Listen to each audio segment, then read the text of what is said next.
शव का इलाज करता रहा अस्पताल। लिटिल हार्ट हॉस्पिटल में मानवता हुई तार तार। मरे हुए बच्चे के नाम पर खरीदवाता रहा दवाई। क्या किसी रैकेट का हिस्सेदार है लिटिल हार्ट हॉस्पिटल? क्यों कैमरे से भाग रहा प्रबंधन? हॉस्पिटल के खिलाफ थाने में मुकदमा। मालिक आशुतोष शर्मा पर धमकाने का आरोप। राजधानी रांची का लिटिल हार्ट हॉस्पिटल, अरगोड़ा चौक के सीने पर मौजूद यह हॉस्पिटल 100 का इलाज करता है। राजधानी रांची के प्रतिष्ठित हॉस्पिटल में शामिल लिटिल हार्ट हॉस्पिटल लाश का इलाज करता है। यह मैं नहीं बल्कि एफआईआर की कॉपी कह रही है।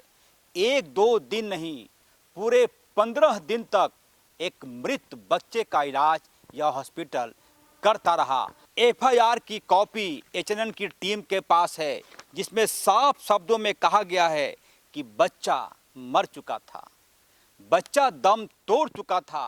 बावजूद इसके परिजन से लगातार दवाओं की खरीदारी कराई जा रही थी, ब्लड मंगवाया जा रहा था, यह जानते हुए कि अब इस बच्चा इस दुनिया में नहीं है। पूरी रिपोर्ट आइए देखते हैं।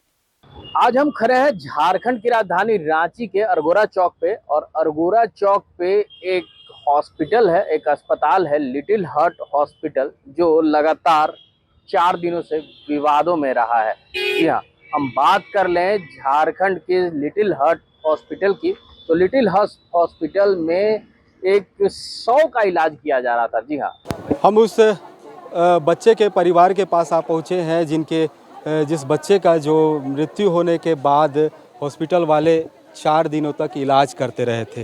क्या कुछ पूरी घटना हुई थी? कहाँ शुरू में आप लोग का डिलीवरी जो हुआ था वो कहाँ हुआ था बच्चे का? मेरा डिलीवरी सदर अस्पताल में हुआ था। उसके बाद बच्चे ने 2 दिन तक मतलब दूध पिया, तीसरे दिन से दूध पीना छोड़ दिया। उसके बाद से बच्चे को सदर अस्पताल में नीचे एडमिट आईसीयू में किया गया। उसके बाद वहाँ से डॉक्टरों ने बोला कि इस बच्चे को मतलब रेफ़र करना है।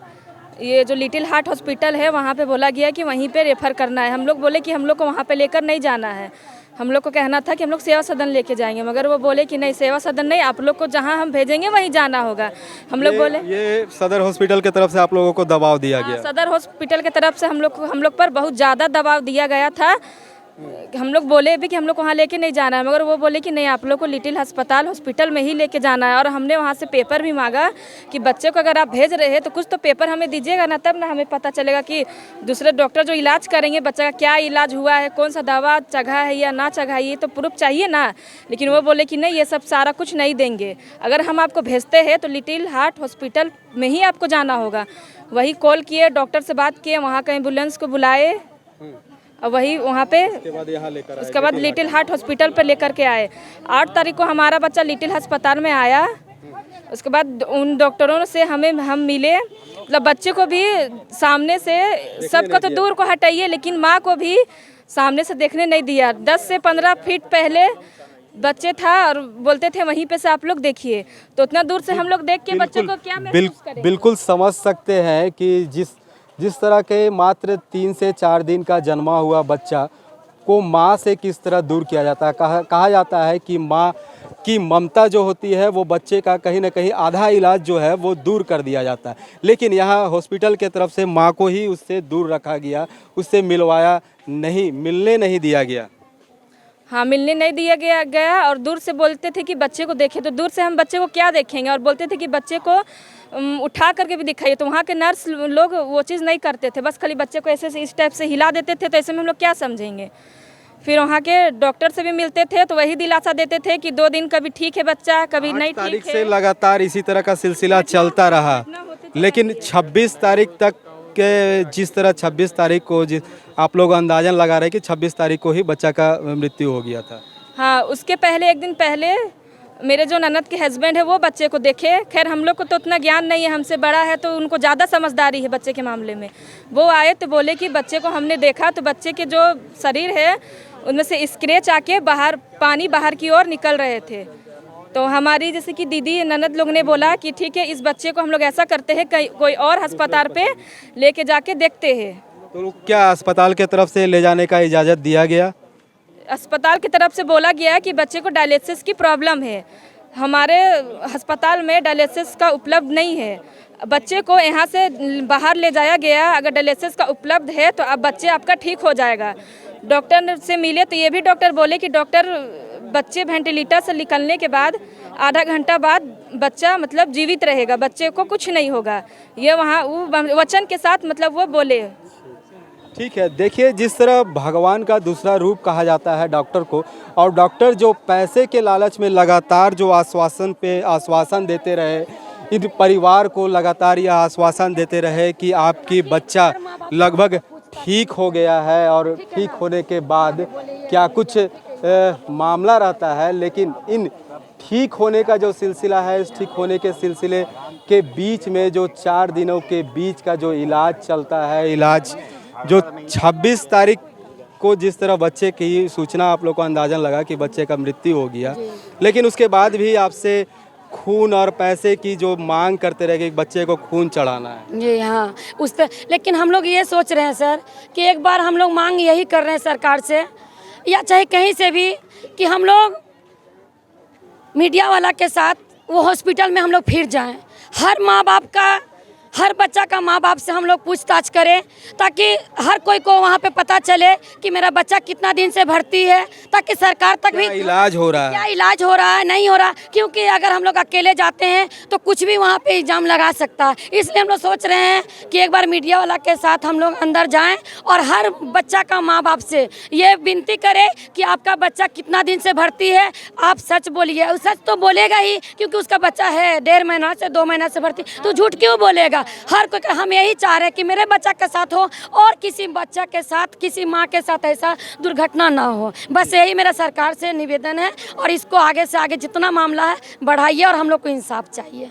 जी बिल्कुल, इंसाफ के लिए ये परिवार जो है वो गुहार लगातार लगा रहा है। सरकार भी इस पर जो है वो जांच कमेटी बैठाई है। अब यह जांच कमेटी क्या कुछ निर्णय लेकर आती है, ये देखने वाली बात होगी। लेकिन सबसे बड़ा सवाल है कि आज यह पैसे की होड़ में कहाँ दुनिया जा रहा है।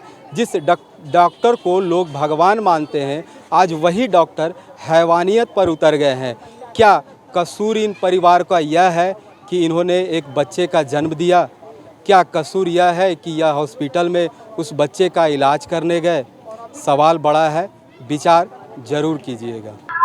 तो सुना आपने कि किस तरह से हमारे सहयोगी जयंत परिवार वालों से और उसकी मां से बात करते नजर आ रहे थे। कैसे वो बिलखते नजर आ रही थी कि बच्चे को पहले सदर अस्पताल में एडमिट किया गया, उसको बताया गया कि इन्फेक्शन है, तो इन्फेक्शन के बाद किस तरह से सदर अस्पताल के डॉक्टर सीधा लिटिल हार्ट हॉस्पिटल में रेफर करते हैं।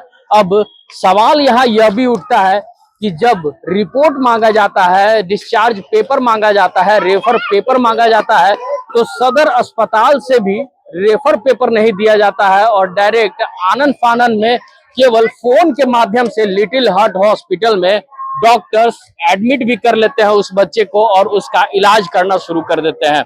और 2 डिस्चार्ज पेपर बनाया जाता है, यानी डिस्चार्ज कह ले तो एक पेपर बनाया जाता है किडनी डायलिसिस यानी ब्लड डायलिसिस का, और दूसरा पेपर जब परिवार वाले आग्रह करते नजर आए और उसके बाद आक्रोशित नजर आए तो दूसरा पेपर डिस्चार्ज का बनाया गया। यानी 30 तारीख को ही 2 पेपर बनाया गया लिटिल हार्ट हॉस्पिटल के तरफ से। तो अब सवाल यहाँ यह भी खड़ा होता है कि क्या सदर अस्पताल के जो डॉक्टर हैं वो लिटिल हार्ट हॉस्पिटल के डॉक्टरों से या फिर इसके जो मालिक हैं उससे मिले हुए हैं, या फिर ये रैकेट पूरा कहाँ जाता है, ये कहाँ सुई घूम कर जाती है, ये सोचने वाली विषय है। बहरहाल अभी डीसी ने इस पर जांच के आदेश दे दिए हैं, टीम गठित कर दी गई है, लेकिन इस जांच के दायरे में और कौन कौन लोग अभी दोषी पाए जाएंगे ये देखने वाली बात है, ये सोचने वाली बात है। सदर अस्पताल जो झारखंड के राज्य के राजधानी का सरकारी अस्पताल है और उसको खुद अपने रिम्स पे भरोसा नहीं है, वो प्राइवेट अस्पतालों में बच्चों को या फिर किसी दूसरे पेशेंट को रेफर करते नजर आते हैं। ये बहुत बड़ा सवालिया निशान खड़ा होता है कि आखिर डॉक्टर्स की मिलीभगत कहां से कहां तक है। ये पूरे लोग जांच के दायरे में आते हैं और डीसी ने अब टीम गठित कर दी है। इस टीम के गठित होने के बाद अब जांच लगातार आगे की ओर बढ़ रहा है और देखना होगा कि इसमें और कौन कौन लोग दोषी हैं। हम लोगों से ये अपील करेंगे कि अपने परिवार वालों को, अपने परिजनों को, अपने मरीजों को किसी हाई फाई हॉस्पिटल में दाखिल ना करवाएं, किसी होटल में दाखिल ना करवाएं। ये पूरा जो हॉस्पिटल है ये होटल का आकार ले चुका है, जहां केवल पैसे दूहने का काम किया जाता है। रांची से कैमरा सहयोगी कौशल के साथ जयंत कुमार, मैं अमित, HNN न्यूज।